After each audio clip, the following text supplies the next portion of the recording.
Baik, Assalamualaikum warahmatullahi wabarakatuh. Semangat pagi semuanya ya.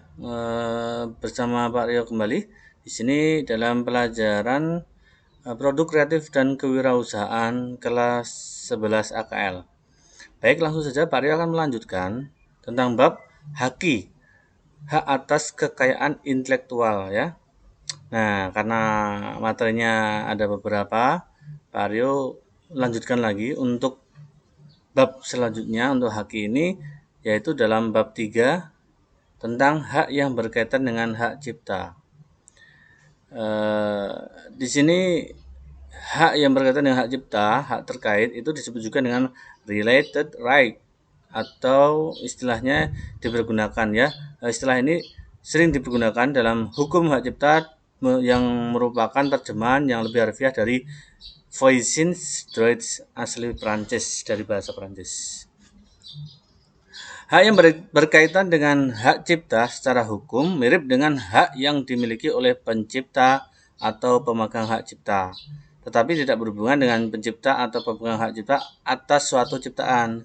Sebagai contoh, seorang penyanyi yang akan melakukan pertunjukan dan membawakan lagu ciptaan orang lain, maka dalam peristiwa tersebut terdapat dua hal, yaitu pertama, penyanyi tersebut harus meminta izin kepada pencipta lagu atas lagu yang dibawakan, dan hal yang kedua, penyanyi tersebut memiliki hak eksklusif atas pertunjukan yang dibawakannya. Jadi hak yang berkaitan dengan hak cipta merupakan hak tersendiri meskipun memiliki persinggungan dengan hak cipta milik orang lain.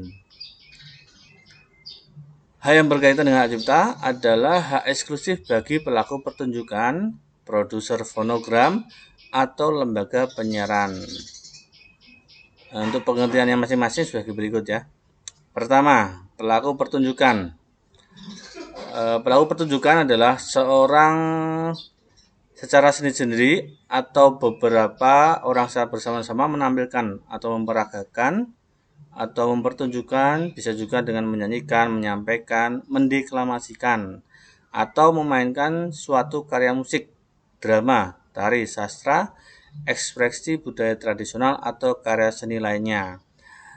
Termasuk di dalamnya itu ada drama ataupun film. Contoh dari pelaku pertunjukan yaitu penyanyi, musisi, pemain drama, aktor, aktris film, pemain sirkus, penari, dan lain-lain. Hak yang dimiliki oleh pelaku pertunjukan yaitu hak moral. Ya, ada dua ya, hak moral sama hak ekonomi. Apa itu hak moral? Yaitu hak yang melekat pada pelaku pertunjukan yang tidak dapat dihilangkan atau tidak dapat dihapus dengan alasan apapun, walaupun hak ekonominya telah dialihkan. Hak moral pertunjukan meliputi namanya dicantumkan sebagai pelaku pertunjukan, kecuali disetujui sebaliknya. Yang kedua, tidak dilakukannya distorsi ciptaan, mutilasi ciptaan, modifikasi ciptaan, atau hal-hal yang bersifat merugikan kehormatan diri atau reputasinya kecuali disetujui sebaliknya.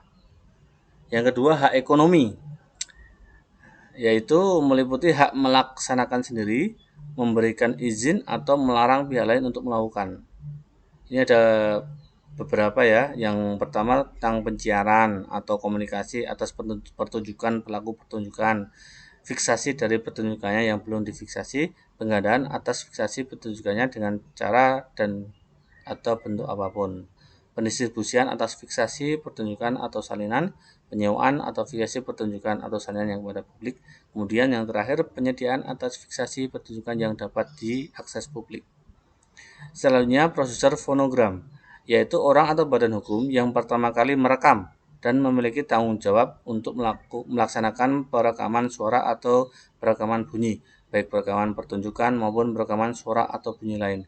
Hak ekonomi produser fonogram meliputi hak melaksanakan sendiri, memberikan izin, atau melarang pihak lain untuk melakukan penggandaan atas fonogram dengan cara dan bentuk apapun, pendistribusian atas fonogram asli atau salinannya, penyewaan kepada publik atau salinan fonogram, yang terakhir penyediaan atas fonogram dengan atau tanpa kabel yang dapat diakses publik.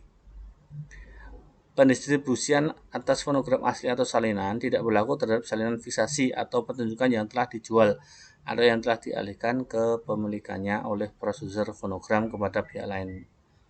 Setiap orang yang melaksanakan hak ekonomi produser fonogram wajib melaksanakan izin dari produser fonogram.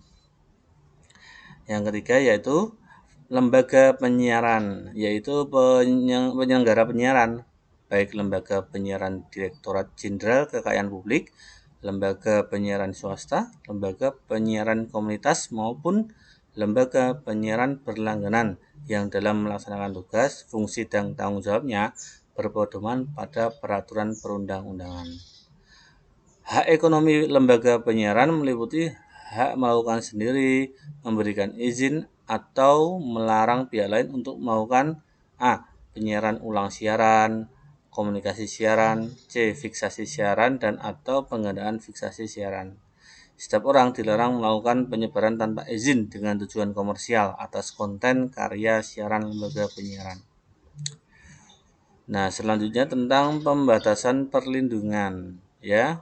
Jadi, ketentuan sebagaimana yang dimaksud dalam pasal 23, 24, 25 tidak berlaku terhadap penggunaan kutipan singkat ciptaan dan atau produk hal terkait untuk pelaporan peristiwa aktual yang ditujukan hanya untuk keperluan penyediaan informasi aktual.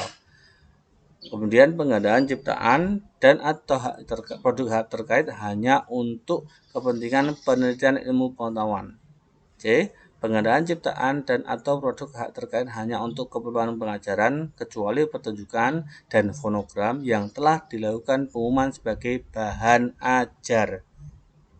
Dan yang terakhir, penggunaan untuk kepentingan pendidikan dan pengembangan ilmu pengetahuan yang memungkinkan suatu ciptaan dan atau produk hal terkait dapat digunakan tanpa izin pelaku pertunjukan, produser fonogram, atau lembaga penyiaran. Pemberian imbalan yang wajar atas penggunaan fonogram. Ini ada dua ya, pasal 27, yaitu fonogram yang tersedia untuk diakses publik dengan dan atau tanpa kabel harus dianggap sebagai fonogram yang telah dilakukan pengumuman untuk kepentingan komersial. Yang kedua, pengguna harus membayar imbalan yang wajar kepada pelaku pertunjukan dan produser fonogram jika fonogram telah dilakukan pengumuman secara komersial atau penggandaan. Fonogram tersebut digunakan secara langsung kecuali diperjanjikan lain. Produser fonogram harus membayar pelaku untuk keperluan penyiaran dan atau komunikasi.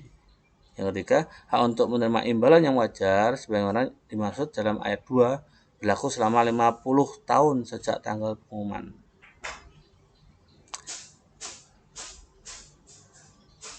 Kemudian langsung ke pengalihan hak ekonomi ya. Pengalihan hak ekonomi atas ciptaan sebagaimana yang dimaksud pasal 16, 17, pasal 19 berlaku setelah mutatis mutandis terhadap pengalihan hak ekonomi atas produk hak terkait. Karya pelaku pertunjukan berupa lagu dan atau musik yang dialihkan atau dijual hak ekonominya, kepemilikan hak ekonominya beralih kembali kepada pelaku pertunjukan setelah jangka waktu 25 tahun. Nah, ini demikian tuh yang bab 3 dari Pak Rio ya. Cukup sekian. Assalamualaikum warahmatullahi wabarakatuh.